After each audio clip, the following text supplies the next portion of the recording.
Tom Cruise, every time you're here, I sound like your mother because you do the stunts, and I worry for you. I just think, stop now, luck running out. You know, there's only so many times you can do these crazy things. Like the last Mission Impossible, you learned how to hold your breath underwater. Yes. Tell the people how long. This is incredible. How long could you hold your breath for underwater? 6.5 minutes. Good, right?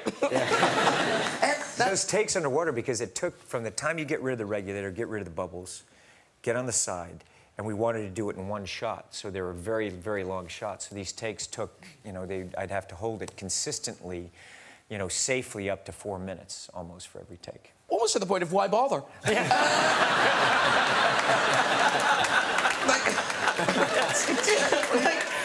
I know, but we were committed. Everyone was there. The camera was set up. I'm just like, what am I going to say? It was too late to say no. How is that possible?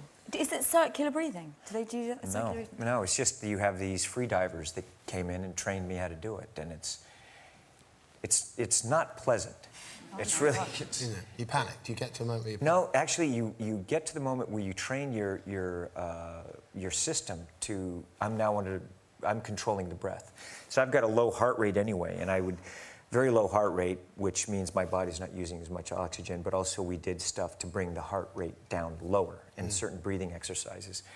And I trained for a long time to the point when I finished the sequence, there'd be times I'd be sitting there talking in meetings and I wouldn't breathe. I realized I am not breathing, and I had to turn my autonomic system back on to breathe again. That's bad. That's bad. I know. That was a little... I did that, so I'm done with that. But actually, Jude, though... Jude. No, stop it. Jude? Stop it. Jude? First the running... No, stop it. In the young Pope, you do hold your breath. Yeah, for about 40 seconds, yeah. It was quite a long time. It was no 6.5 minutes, but it was a long time. Yeah, it's no 6.5 minutes. Thank you. Did you train for it? So you know, you start feeling that agony. I mean... It's painful. I didn't actually, because it's not. It really isn't that long. Basically, it was in the script that he's had this trauma. I don't want to give anything away. He has a prayer, and he decides he wants to get away from everyone. So he's in the bottom of his palatial swimming pool. So that the shot starts on the back of me, and we had to time the length of the prayer.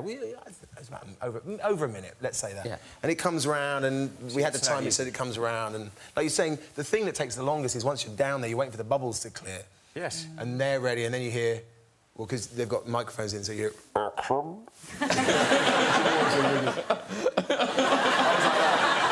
Didn't you start to feel... You do a little... pain starts to come, you could feel the That's why I asked about the oxygen panic, because I was just trying to count it or recite the prayer, but then I worried that the prayer would start changing speed, so I started counting, and then I knew every time I got to, like, 70, I was always starting to think, OK, I hope they're there soon, because then I had to trust that they were in front of me for when I open my eyes, do this, and then I go up, so... Wow. But it was no 6.5 minutes. But still, you know that pain. I mean, I had to train to It's be fun able to stuff get past to do, it. I mean, though, the first time right? I did it was like... Learning that kind of stuff is honestly, I think... Yeah. No 6.5 minutes. No. But it's a perk. You know, you learn to do these weird things and wonderful things. Can I say, that's so not a useful thing to know how to do. I mean, learn French. Well, say you're out with, you know, when you get thrown out of the boat and you're down there, now you know how to hold your breath. I could stay alive for an extra 6 minutes. For an extra 6 minutes. You beat them all. Yeah. He was the last one to die. You're the last one to go. Yeah. You get to wave them all goodbye. They all hate you as they die. Yeah. It's useful, you're quite right.